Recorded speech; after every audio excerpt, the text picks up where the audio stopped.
এটা প্রমাণিত হয়েছে সিরাজ এই ঘটনার সাথে জামাতের কোনো সম্পৃক্ততা নেই। আপা যদি বলেছে জামাত গীতা পাঠ করে, মানে এটি এক ধরনের গুজব, এটি ওনাকে বলতে হবে কোথায় আমরা গীতা পাঠ করেছি। স্পেশাল কথা বলতে কোথায় হয়েছে বলছেন, কোন নেতা করেছেন? আমি বললাম যে এটা আমি লিখে নিয়ে আসি নাই, এটা আমি এই জায়গাটা, কিন্তু এটা একদম ভিডিওতে এতবার প্রচারিত হয়েছে যে বলার মতো না। কাজের সাথে জামাত এটা আপনি যখন বলবেন মানুষ আপনাকে ধিক্কার দিবে। হ্যাঁ, মানুষে মূল্যায়ন করবে। উনি বলেছেন যে সাদা পাথর, প্রমাণ হবে পত্রিকা ইতিমধ্যে জামাত প্রতিবাদ দিয়েছে, সাদা বল জামাত সম্পৃক্ততা না। নীলফামারীতে আমাদের দখল করার দোকান ছিল, সেই দোকান আমি উদ্ধার করতে গিয়েছি, পত্রিকা বলছে আমরা নাকি দখল করতে গিয়েছি। এটাও পরে পত্রিকা এসেছে, জামাত সেখানে প্রতিবাদ জানিয়েছে না এটা দখল না, বরং যাদের দোকান তারা সেখানে উদ্ধার করতে গিয়েছেন। এই যে কথাগুলো আছে, ওনারা প্রথম দিকটাকে দেখেন গুরুত্ব সহ, এরপরে যদি আরও নিউজ আসে, আরও যে স্টেটমেন্টগুলো আসে, সেগুলো আর সামনে নিয়ে আসে না। কারণ হচ্ছে কী করবেন এখন, কারণ জামাতকে তো গায়েল করতে হবে, যদি গায়েল করা নাই যায় বহু গুজব চলছে ওনাদের, এবং গুজব দিয়ে এটা বিভ্রান্তি তৈরি করে ফেলে। পরে যখন সত্যটা আসে ওটা ওনারা মাথায় নিচ্ছে না, বলার চেষ্টা করেন না। একটা লাইন একটু বলতে চাই, আমাকে একটু বলার সুযোগ দেন। চট্টগ্রামের যে এম সেন হলের পূজা মণ্ডপে চট্টগ্রাম কালচারাল একাডেমির শিল্পীদের ইসলামী সঙ্গীত বিতর্ক নাম উঠতেই এবার সনাতন ধর্মাবলম্বীদের সবচেয়ে বড় উৎসব শারদীয় দুর্গাপূজায় গীতা পাঠ করে ভাইরাল হয়েছেন বাংলাদেশের জামায়াতে ইসলামীর কেন্দ্রীয় নেতা অধ্যাপক মতিয়ার রহমান। তিনি জামায়াতে ইসলামীর কেন্দ্রীয় মজলিসের শুরা সদস্য। বৃহস্পতিবার 10 অক্টোবর রাত 10টার দিকে ঝিনাইদহের কুটচাঁদপুর উপজেলার বাজেমানদাহ হাতিতলা, এটা আরেকটা, একটা দুইটা না, ওখানের প্রেক্ষাপটটা ছিল জামাত। উনি সেখানে গিয়েছেন এবং উনি করার জন্য এগিয়ে যাচ্ছে, তখনই এটা ভিন্ন ভিন্ন দিককে নিয়ে এসে আলোচনা, ভিন্ন দিকে না। আজকে আমরা আলোচনা ছিলাম কোথায়, জুলাই সনদ নিয়ে, আমরা এখন চলে গেলাম বহু দূরে। তার মানে হচ্ছে সবকিছুই তো আলোচনার মধ্যে, যে আমরা যেটা চাইছি আমাদের রাজনীতিকে সুন্দর করার জন্য আমাদের সবারই দায়িত্ব আছে। আসলে যদি আমরা মনে করি আগামী রাষ্ট্রটা সুন্দর হোক, আমাদের সবাইকে সব দলের পক্ষ থেকে আমাদের কন্ট্রিবিউশন করতে হবে। দেখুন বাংলাদেশে এখন যেটা আমরা বলি, বাংলাদেশের মানুষের এখন যে জনমত, যেটি আমরা খেয়াল করেছি একদম তৃণমূল পর্যন্ত, আমি শ্রমিক বলেন, নানা শ্রেণী পেশার মানুষ বলেন, মানুষ এবার চায় তারা নতুন, তারা কিছু প্রত্যাশা করছেন, যাতে করে নতুনরা ক্ষমতায় এসে নতুন দেশ। এটি জামাতের পক্ষ থেকে বলা হচ্ছে, আমরা এটি জানি। আপনার কাছে আবারও আসবো, আমি এই পর্যায়ে আবার মনিয়াপার কাছে আসতেছি। আপা, কালকে একটি আমরা বক্তব্য দেখেছি, ইসলামী আন্দোলন বাংলাদেশের পক্ষ থেকে একটি বক্তব্য দেওয়া হচ্ছে, আমি সেই বক্তব্যের কিছু অংশ উল্লেখ না করে পারছি না।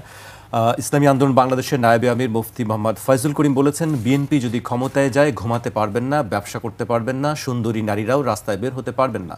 বিএনপি ও আওয়ামী লীগের রাজনীতি নিয়ে সমালোচনা করে ফয়জুল করিম বলেন, যে চাঁদাবাজির জন্য মানুষ আওয়ামী লীগকে তাড়িয়েছিল, সেই চাঁদাবাজি এখনও আছে, বরং বেড়েছে। ধর্ষণও কমেনি, আগের চেয়ে বেড়েছে। যে দখলদারির অভিযোগ আওয়ামী লীগকে সরানো হয়েছিল, সেই দখলদারি এখনও চলছে। দেখেন, এই যে বলে না যে কৃষ্ণ করলে লীলা খেলা, আমরা করলে দোষ। উনি সুন্দর করে বললেন যে ওনাদের দোকানগুলো নিজেদের ছিল, এটা দখল করা হয়েছিল, এই সেই। বিএনপির ওরকম অনেক হাজার হাজার মানুষের এই 15.5 বছরে ঘর বাড়ি থেকে শুরু করে সব দখলে নিয়ে নিয়েছে। সেগুলো কিন্তু পুনরুদ্ধার অনেক হয় নাই, দু একটা যা হয়েছে সেটাকে চাঁদাবাজ আখ্যায়িত করা হয়েছে। আপনার ইসলামী ব্যাংক, আপনি গেলেন, আপনারটা দখল হলো না, আপনি দখল করে নিয়ে নিলেন, আপনি 5,500 কর্মচারী চাকরি খেয়ে ফেললেন, আপনারটা দখল হলো না। আমি যখন আমার জায়গাটা নিতে গেলাম ফিরিয়ে, তখন আমি চাঁদাবাজ হয়ে গেলাম, দখলবাজ হয়ে গেলাম। এবং বিএনপি এত বড় একটা দল, যে দলের প্রত্যেকটা ইউনিয়নে মিনিমাম 1,500 পোস্টেড নেতাকর্মী আছে। আমি যদি বলি 11টা অঙ্গ সংগঠন, প্রত্যেকটা অঙ্গ সংগঠনের কমিটি আছে। যদি প্রত্যেকটা, আমি যদি 10টাও ধরি, বিএনপি সহ 12টা, আপনি যদি 12টার মধ্যে আমি 10টাও ধরি, তাহলে 10টার যদি 150 করে যদি সদস্য হয় এক একটার, তাহলে কিন্তু 1500 সদস্য এখানে এনলিস্টেড হয়ে যায়, একদম পদধারী। তাহলে সেইখানে আপনি হিসাব করেন সারা বাংলাদেশে ইউনিয়ন কতগুলা। সেই জায়গায় 7,000 বিএনপির তো বিচার করার কেউ নাই, কারণ প্রশাসন জাকিয়ে আছে জামাত সহ সরকার। সরকার কার কথায় চলছে? জামাতের কথায় চলছে। যেহেতু জামাত এখানে একটা বড় ভূমিকা আছে, যে কারণে তারা নির্বাচন চায় না, যে কোনো মূল্যে নির্বাচনকে পিছাইতে হবে, এবং এটার জন্য তারা যার পণ্যায় চেষ্টা করে। সেই জায়গায় আপনার বিএনপি যেহেতু তাদেরকে আইনের আওতায় আনা হয় না, শাস্তির আওতায় আনা হয় না, কোনো অপরাধ করলে, মানুষ থাকলেই অপরাধ করবে। অপরাধ এটা মানুষের পায়ে পায়ে অপরাধ থাকতে পারে, আবার পায়ে পায়ে সোয়াবও থাকতে পারে, নেকিও থাকতে পারে। সেই জায়গায় আপনার বিএনপির যখন কোনো অপরাধের শাস্তি দিচ্ছে না, এটা ছেড়ে দেওয়া হয়েছে, এটা একটা ষড়যন্ত্র, গভীর ষড়যন্ত্র। সেই জায়গায় বিএনপি নিজেই নিজের সর্বোচ্চ যেটা করতে পারে, আপনাকে বহিষ্কার করতে পারে, পদ স্থগিত করতে পারে। এটাই বিএনপির কারণ বিএনপি ক্ষমতায়ও নাই, বিরোধী দলে থাকলে পারতো না, তারপরেও বিরোধী দলেও নাই।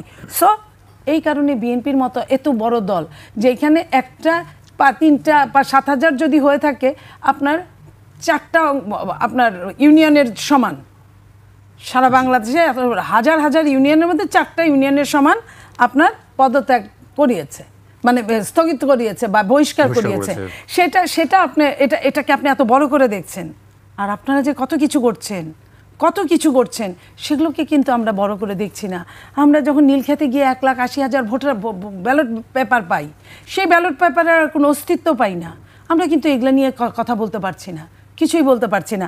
আমরা যখন সাদা প্যানেলের মানুষগুলো যখন রীতিমতো হায়ানা হয়ে ওঠে, একজন টিচার নিশ্চয়ই আপনার এখানেও টকশো করেছিল, হয়তো বা সব জায়গায় করে, জাহাঙ্গীরনগরের একজন নারী অধ্যাপিকা, উনি বলেছিল আমি এই ভিসিকে 10টা থেকে 12টার মধ্যে 22 বার ফোন করেছি, আমার ফোন রিসিভ করা হয় নাই। তাহলে একজন প্রফেসরের ফোন যদি একজন ভিসিও তো একজন প্রফেসর, উনি দায়িত্বে আছেন, দায়িত্বপ্রাপ্ত ব্যক্তি যদি ওই সময়টা ক্রাইসিস মোমেন্টে যখন রিসিভ করে না, কি সমস্যা হচ্ছে রিসিভ করে না, তখন তার বলার অপেক্ষা থাকে না যে ডালমে কুচ কালা হ্যায়। তো এই যে আমাদের, এবং তারপরে আমরা কি দেখেছি, তারা পদত্যাগ করেছে। তো এই যে অনিয়মগুলার প্রেক্ষাপটে পদত্যাগ করেছে। আপনি পাশ করবেন, হাজারবার পাশ করবেন, আমি জানি আপনি পাশ করবেন। আমার ছেলেমেয়েরা তো গুপ্ত রাজনীতি করে নাই, তারা তো 15.5 বছর আপনার ক্যাম্পাসে ঢুকতে পর্যন্ত পারে নাই। আর এই অনির্বাচিত সরকারের 2 বছর, তখন তো সব রাজনীতিই বন্ধ ছিল এক প্রকার। তো এই 18-19 বছরে আপনার 4-5টা জেনারেশন বের হয়ে যায়, যে জেনারেশনের বয়স এখন 40 থেকে আপনার 42-45 এমন, তখন থেকে যদি আমি হিসাব করি, তা সেইখানে আমি জানি যে কেউ যারা গুপ্ত রাজনীতি করেছে ঠিকই ছিল, তারা বিভিন্নভাবে বুঝিয়েছে, কেউ আওয়ামী লীগ করেছে গুপ্তভাবে, কেউ আবার নিরপেক্ষ থেকেছে। যারা নিরপেক্ষ থেকেছে আর যারা আওয়ামী লীগ করেছে, আওয়ামী লীগরা নিরপেক্ষকে হেল্প করেছে, নিজেরাই আমরাই খাই। তো এইভাবে করে আপনি একটা ওইখানে দখলদারিত্ব, এটা তো সারা বাংলাদেশের দখলদারিত্ব না, আপনি করেছেন। তো আমরা তো ওটা স্বীকারই করতাম, কিন্তু এত অনিয়মের তো প্রয়োজন ছিল না, সব জায়গায় আপনারা মানুষ যতটুক না, তার চেয়ে অনেক বেশি অনিয়ম করছেন, অনেক বেশি আপনারা প্রপাগান্ডা ছড়াচ্ছেন, অনেক বেশি আপনারা দখল করছেন। আপনি মনে করেন আমি আপনার এই রুমটার মধ্যে যা আছে, আমি আপনার কাপটা দখল করলাম, আর আপনার লোকটা পুরো রুমটা দখল করছে, তাইলে এইখানে 3টা কাপ আছে, 3টা কাপ দখল করলাম, আমি হলাম চাঁদাবাজ। আর যে রুমটা নিয়ন্ত্রণ নিয়ে গেল সে কিন্তু দিব্যি ভালো মানুষ, সে চিফ, আমি তাকে স্যালুট করতে হয়, কারণ আমার তো আবার কাপ দরকার, কলম দরকার, পেন্সিল দরকার, খাতার দরকার। তো আমি কিন্তু খাতা পেন্সিল কলমের মধ্যে সীমাবদ্ধ, আর আপনি কিন্তু পুরাটা আপনি চালুনি, আর আমি হলাম সুচ, আমার একটা ফুটা, আপনার কিন্তু শত হাজার ফুটা। তো এই জায়গাটা তাদেরকে আমরা তো কিন্তু প্রপাগান্ডা করতে পারি না, গোয়েবেলসের থিওরি আমরা মুখস্থ করতে পারি না, আমরা যা সেটাও সুন্দরভাবে বলতে পারি না। আমাদের সমস্যাটা এই জায়গায়। আপা, একেবারে শেষ পর্যায়ে চলে এসেছি আমরা। আতিকুর রহমানকে দিয়ে আমি শেষ করতে চাই। আপা বলছিলেন যে ডালমে কুচ কালা হ্যায়, এবং জামায়াত ইসলাম নির্বাচন পেছানোর জন্য বা বানচালের জন্য জান প্রাণ দিয়ে চেষ্টা করছে। আসলে এই অভিযোগগুলো কতটুকু যুক্তিযুক্ত বা সঠিক মনে হয় আপনার কাছে? এটা ওনারা বলতেই পারেন। দেখুন, জামাত ইসলামী এখন সবচেয়ে বেশি মাঠে আমরা আছি, ওনারা এখনও তাদের নমিনি ঘোষণা করতে পারেন না। এই কথা কীভাবে বলেন? জামাত 1 বছর আগে আমাদের অলরেডি নমিনি ঘোষণা হয়েছে, আমরা সবাই সবসময় করছি, এবং আমরা মনে করি ইলেকশনে আমরা পরিবেশ তৈরি করছি। আমরা শুনতে পাচ্ছি বিএনপি ইলেকশন চাচ্ছে পেছানোর জন্য। এখন আমি বুঝে ফেলেছি বিএনপি বিদ্যমান যে মানুষের যে ট্রেন্ড শুরু হয়েছে, এই অবস্থায় ইলেকশন যদি ফেব্রুয়ারি মাসে হয়, তাতে বিএনপি ফেলিউর হবে, এটা আমরা শুনতে পাচ্ছি। জামাত অলওয়েজ আমরা নির্বাচন ফেব্রুয়ারিতে চেয়েছি, আমরা মাঠে আছি, এবং 300 প্রার্থী মাঠে থেকে আমরা ক্যাম্পেইন করছি। এটা যে বলেন ওরা দ্বিচারিত, ওনাদের বলার জন্য বলা, মানে কী বলার সুযোগ পাচ্ছেন না। দেখুন, উনি অনেক কথা আমাদের নিয়ে বললেন। বিগত 12 মাসে ওনাদের দলীয় কোন দলে মারা গেছে 100-র মতো। বলে এটা কি বলেন তো? একটা দল আপনি করলেন, কোনো কন্ট্রোল আপনার দলের উপর আপনার নাই। 100 যদি মারা যায় ইন্টারনাল, তাদের এখন তার ক্ষমতা আসেন নাই, তাহলে ভবিষ্যৎ কী হবে এটা এখনই বোঝা যাচ্ছে। জাহাঙ্গীরনগর ইউনিভার্সিটির বিষয়ে ব্যাখ্যা দিয়েছেন। দেখুন, ওনারা যেটা করেন, ঢাকা বিশ্ববিদ্যালয় যখন ওরা হেরে গেলেন, ওনারা চেষ্টা করে ইলেকশন বন্ধ করে দেওয়ার জন্য, এবং বিএনপিপন্থী শিক্ষকরা প্রেশার ক্রিয়েট করেছেন ইলেকশনটাকে বিতর্কিত করার জন্য। ওনারা রাজশাহীতে ইলেকশন পিছিয়েছেন, তারা চট্টগ্রামে পিছিয়েছেন। এত কিছু করার পরেও কিন্তু গুপ্ত বলেন আর সুপ্ত বলেন, যাই বলেন, সবাই বুঝে গেছে অলরেডি। যতই নেগেটিভ দাঁড় করাবেন, গুপ্ত রাজনীতি শিবির করেন, বিশ্ববিদ্যালয়ে প্রমাণিত হয়েছে এই গুপ্ত ধরনের নেগেটিভ কথা বলে স্টুডেন্টদেরকে কখনো এখন আর বিভ্রান্ত করা যায় না। তারা বুঝে ফেলেছে বাংলাদেশের স্টুডেন্ট পলিটিক্সে এখন শিবির হচ্ছে পায়োনিয়ার, শিবিরকে দ্বারা বিশ্ববিদ্যালয়ের ক্যাম্পাস নিরাপদ।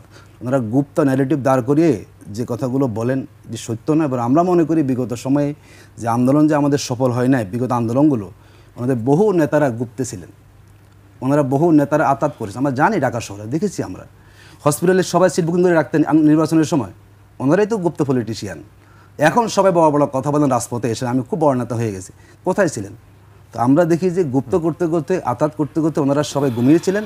এখন যখন দেশ এখন সবাই এখন মোটামুটি সোচ্চার হয়ে গেছে। তো এটি সত্য ঘটনা নয়। জামাত ইসলামী আমরা ময়দানে আছি, আমরা মহান ইলেকশনটা অবশ্যই ফেব্রুয়ারিতে হতে হবে, এটার পেছানোর কোনো সুযোগ নাই। আমাদের দাবি হচ্ছে লেভেল প্লেইং ফিল্ড তৈরি হতে হবে, যাতে করে ইলেকশনটা আমাদের সুষ্ঠু হয়। তার জন্য সরকারকে পদক্ষেপ নিতে হবে। এবং আমরা বলেছি জুলাই সনদ যদি আগে না হয় তাহলে নির্বাচন সুষ্ঠু হওয়ার কিন্তু কোনো গ্যারান্টি দেওয়া যাবে না। অবশ্যই জুলাই সনদকে আইনি ভিত্তি দিয়ে, গণভোট দিয়ে, যদি তার ভিত্তিতে ইলেকশনটা ফেব্রুয়ারিতে করা যায়, আমরা আশাবাদী বাংলাদেশ একটা ভালো ইলেকশন পাবে।